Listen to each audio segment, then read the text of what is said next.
Jammu Kashmir police के एक officer के खिलाफ एक मामला बना, जिस मामले में इल्जाम कंप्लेनेंट ने ये लगाए कि रॉन्गफुली कन्फाइन किया गया, यानी उन्हें जबरदस्ती गिरफ्तार किया गया और साथ ही में उनसे रिश्वत की मांग की गई उन्हें छोड़ने के लिए। बात हो रही है उस समय पोस्टेड एसडीपीओ अरनाज जुबैर मिर्जा की। उनको लेकर जब ये इल्जाम लगे कि उन्होंने एक व्यक्ति को रॉन्गफुली कन्फाइन किया, उसके बाद छोड़ने के लिए उनसे रिश्वत की डिमांड की, कंप्लेनेंट ने वो कंप्लेंट दायर की, उनके खिलाफ एफआईआर भी लगी और उसके बाद एक इंक्वायरी ऑर्डर हुई। इंक्वायरी में इंक्वायरी रिपोर्ट का जो नतीजा निकला उसके बाद ये बताया जा रहा है कि इंक्वायरी रिपोर्ट से भी सहमति न होने के बाद अब एक और डिनोवो इंक्वायरी वो ऑर्डर कर दी गई है इस मामले में तहकीकात करने के लिए कि आखिर जो इल्जाम लगाए जा रहे हैं वो हकीकत पर मबनी है भी या नहीं।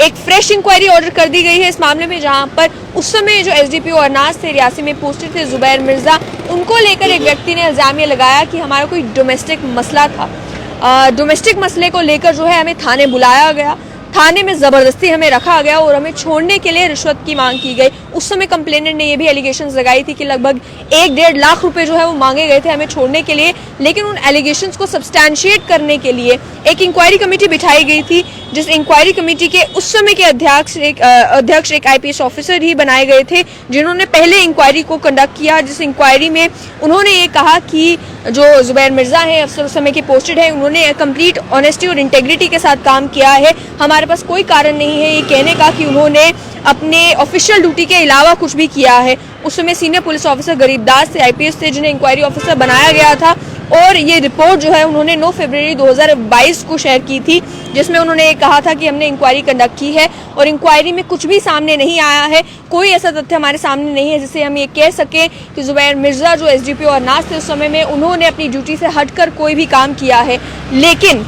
उसके बाद अब दोबारा से एक नई इंक्वायरी डिनोवो इंक्वायरी ऑर्डर कर दी गई है, जिसमें बताया जा रहा है कि पिछली इंक्वायरी कमेटी की जो रिपोर्ट आई है उसमें ये कहा गया कि जो एलिगेशंस फ्रेम किए गए हैं उसको लेकर सेटिस्फैक्टरी रिपोर्ट वो इस इंक्वायरी में नहीं दी गई है। जो एलिगेशंस लगाए गए हैं, जो इल्ज़ाम लगाए गए हैं, उन्हें सब्सटैंशिएट करने का या फिर उन्हें रिजेक्ट करने के लिए जो तथ्य सामने लाने की जरूरत थी वो इंक्वायरी कमेटी ने नहीं लाए हैं। इसके चलते ADGP security doctor SD Singh Jamwal ने एक नई इंक्वायरी कमेटी वो फ्रेम करने की बात की है और एक इंक्वायरी ऑफिसर उस मामले में बना दिए हैं, जिसमें कहा गया है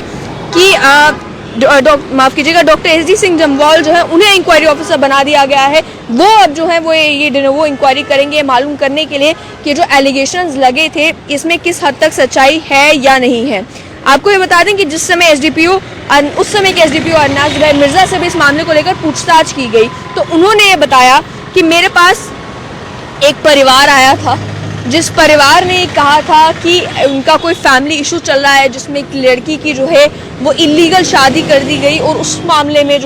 तहकीकात करने के लिए, पूछताछ करने के लिए इस व्यक्ति को बुलाया गया था और उन्होंने कहा कि कोई भी रिश्वत की मांग नहीं की गई थी। लेकिन जो कंप्लेनेंट था, कंप्लेनेंट के फैमिली मेंबर्स ने ये कहा कि हमसे पैसों की मांग की गई थी और उसके बाद कंपेलिंग सर्कमस्टेंसेस में ये कहा कि ऑन स्पॉट हमें 20,000 रुपए कैश देने पड़े एसडीपीओ को, तब जाकर उस व्यक्ति को छोड़ा गया, क्योंकि इस तरीके के ब्राइबरी के इल्जाम लगे थे और रॉन्गफुल कंटेनमेंट के इल्जाम लगे थे, रॉन्गफुल कन्फाइनमेंट के इल्जाम लगे थे। इसके चलते पहले एक इंक्वायरी कमेटी बनाई जा चुकी थी, लेकिन उस इंक्वायरी कमेटी को लेकर अब क्योंकि सेटिस्फैक्टरी नहीं कहा जा रहा है कि उस रिपोर्ट में प्रॉपर तरीके से तथ्यों को नहीं खंगाला गया है, इसके नतीजे में एक डिनोवो इंक्वायरी ऑर्डर की गई है। देखना अब ये होगा कि ये जो नई इंक्वायरी कमेटी बनाई गई है, इंक्वायरी ऑफिसर्स में इंचार्ज बनाए गए हैं एडीजीपी की सिक्योरिटी, जब वो इंक्वायरी कमेटी की रिपोर्ट आती है तो उसमें क्या कुछ निकल कर आता है।